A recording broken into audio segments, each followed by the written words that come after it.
Have you ever tried to Google yourself and see what happens? Well, basically, like most of the time, you've got like pretty much a lot of information about yourself, and sometimes you've got information that shouldn't be there or that you don't want people to see. And that one photo that you took 5 years ago at a party might not be the one that you want everyone to see when they first type your name on Google. So basically today we're going to take a look at how you can manage to control all your online presence and how you can do it easily yourself. So to make it simple, I'm just going to record my screen and you can just follow through all the steps I'm going through. So first one, of course, is going to type in your name. So of course, I'm just going to go on Google. My name is Romain, so there we go.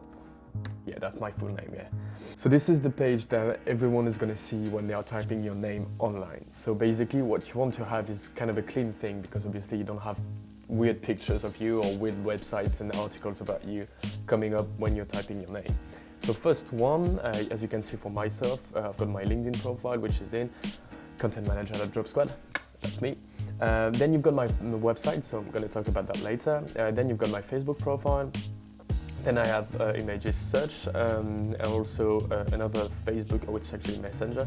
And then you've got YouTube channel, and then you've got article. That is actually an article about me, about an association I had in the past. And then you've got, for myself, it's just FIBA, so that's basketball thing, and then afterwards my Twitter. So this is the first page of Google search, and basically if you want anything to be removed because it is harming you, or it is a video of you that's not supposed to be on the internet, or it is, I mean, whatever is supposed not to be on the internet because it harms your privacy or it has any bad impact on yourself, you can ask Google to do so, and basically you just have to go to support.google.com. I'm going to put the link down below.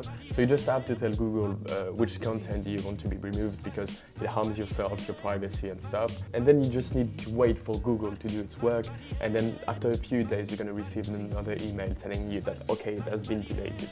So basically that's just the only work that you have to do. If there is anything that is a problem with your Google search, go directly to support.google.com and you'll see that most of the time you don't have any problem to justify that this piece of content is harming yourself, your privacy, and you want it removed from the internet. But that only counts for really serious cases. So basically everything that is super deep information is going to be taken care of. Everything that is about nudity, pornography, so things that you don't want on the internet. Basically, that's the cases that will be treated by Google. But you also have to keep in mind that everything that you put on the internet is going to stay on the internet.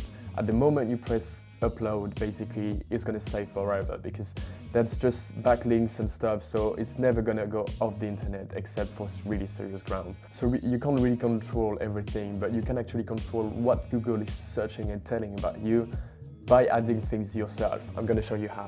So if you want to control the first page of Google and searches about yourself, try to create all those accounts.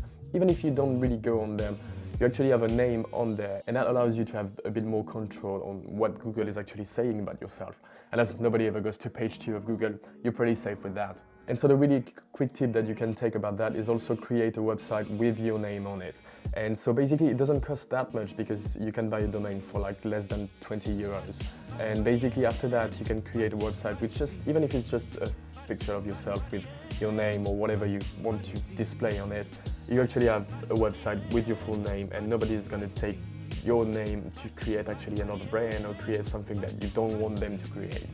That's a quick tip. That doesn't cost a lot, and actually it offers a really good control about yourself and about you as an individual. So now we're going to take a look at all the social media accounts. So I'm not going to go into Twitter, LinkedIn, Instagram, Pinterest and stuff, because basically all those platforms, as soon as you post content on them, it's public. So I'm not going to jump into those applications because of course as soon as you put content on them, basically they are displayed and they are public. So if you want them to be removed, you just have to go on your account and delete everything.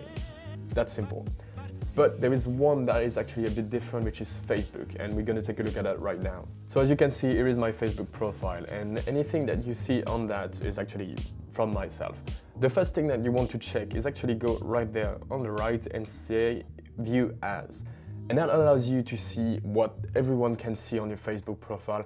It is your profile seen as public, so anyone that is not even friends with you can actually go directly on your profile and see all those informations. So that's the first step to control everything that you have on it.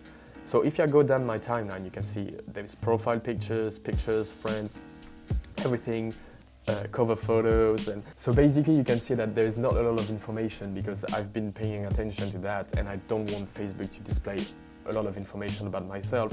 So basically I just kept it really simple, and if you go down my timeline, things that I can see and friends of mine can see, there's a lot more because there is different videos, photos, things that I spend time with, people I spend time with, and actually those ones are not displayed on my public profile, they're only accessible for friends.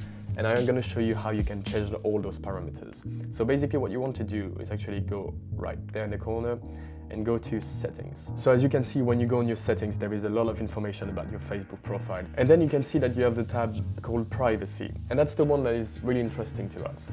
Basically, privacy allows you to see what is going to be displayed on your profile and what people can actually see from yourself, even if they're not friends with you. So basically this panel is very interesting because you can see that the first one is who can see your future posts. So it says friends, or you can choose between public and friends accept. You can set it up to public and you can modify things afterwards. I'm going to show you. I've set it up to friends because I want it to be really closed and I don't really care about the Facebook profile. I want it to be as short as possible, but you can set it up to public and still have control over the post. I'm going to show you. Another thing which is interesting is how people can find you and contact you. So basically, who can send you friend requests? You can set it to everyone, or then you can send it to friends of friends. So basically, it's a much smaller cycle if you do that. That seems quite obvious, but you can set it if you don't want anyone to send you requests, you can actually do it that way.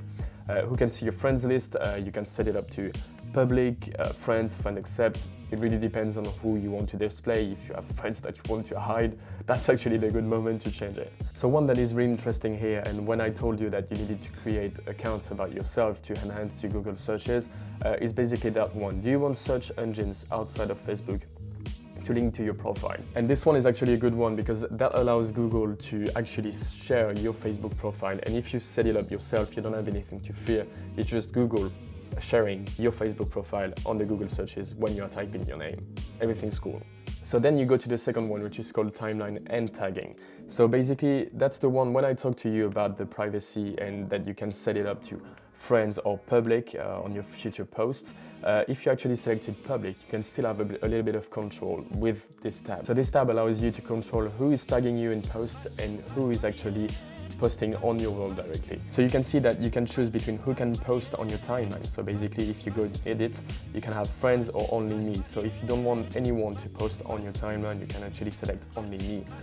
Who can see what others post on your timeline? Friends, you can select it to everyone, friends of friends, friends accept. Then you've got allow others to share your post through their stories. So basically, if you have a post that you just added to your profile, do you want others to be able to share it on their stories? You can set it up to on or off, depending on what you want to do. So then the next one is hide comments containing certain words from your timeline. So basically this one allows you to control whether or not you want comments with certain words in it. So for example, if you don't want the word bread in any of your comments because you just don't stand bread, you can actually just set it up and just type bread and tap add, and basically it's just gonna block all the comments that contains the word bread in it, and it's never gonna appear on any of your posts. So then you've got the tagging option. So basically who can see posts that you are tagged in on your timeline. So if you have videos that you've been tagged in, videos of yourself, videos of yourself at parties or whatever that you don't really want everyone to see, you can actually select that. You just go select the option, and then you've got all the range of options between everyone, friends of friends, friends accept if you want to exclude some people, or specific friends if you want only some people to see it. And so basically that allows you to control a bit more all the videos, photos or posts that you are tagged in. So then the most important option I believe in those settings is actually the review option. So that allows yourself to control everything that will be posted and everything that you've been tagged on. Before they have been uploaded to your timeline, you can actually control whether or not you want it to appear on your timeline, whether or not you want to be tagged in. So the first one is review posts that you tagged in before the post appears on your timeline. So basically I've set it up to on. That allows yourself to control whether or not you want something to appear on your timeline when you've been tagged in. So you've got two options, which is add to your timeline or actually hide. So if someone tags you in one video, post, photo, or whatever, you can actually select whether or not you want it to appear on your profile. It's super useful and it's super important to have that, I believe. So the last one is review tags that people add to your posts before the tags appear on Facebook. I've set it up to off, but you can set it up to on if you want. So basically, if someone tags you in a picture, you can allow it or not to be tagged in. So basically, you have a say before the picture is actually mentioning you in that. Then another tab which is really important to you as well is public post filters and tools. Basically allows you to control what the public can do to your profile. So if you know a little bit how Facebook works, you can actually follow someone without actually be friends with someone. And so basically that allows you to control who can actually follow you. So that's public or only friends. Then you've got public profile info. Super important, as we said, who can like or comment on your public profile pictures and other profile information. So basically I've set it up to friends because I don't want anyone to be able to like and comment all the publication I'm posting. So everything that I post is only for my friends, and if I don't want everyone to see it, you can actually go directly on it and just select friends, friends of friends, or public. So what we all did is actually for the future posts, so things that are gonna happen in the future, but if there is things that you actually want to remove that have already happened, you can actually do so. So for example, if I go in one of my tags, for example, I've been tagged in that publication, I can actually choose between remove my tag or hide from timeline. So basically, if you want anything to be removed, you can actually go on the right and just remove tag or hide from timeline. So that's it for all the information and settings that you can actually change on your Facebook profile. If you want to go even further, you can actually create a business page with your name on it. So that allows you to have a little bit more control about what Google is saying about you, and actually helps Google to display the right information and actually not display anything that you don't want to be displayed on it. So that's it for me, guys. I hope you enjoyed this video. I think with everyone kind of stuck at home, it's a good time to actually clean everything that you've got. So try to take a look, Google yourself and see what happens and see what you can change and actually correct if there is anything. So drop a like and a subscribe, and also go in the comments if you've got anything that you want us to talk about. And otherwise, stay safe, and I'm gonna see you next one.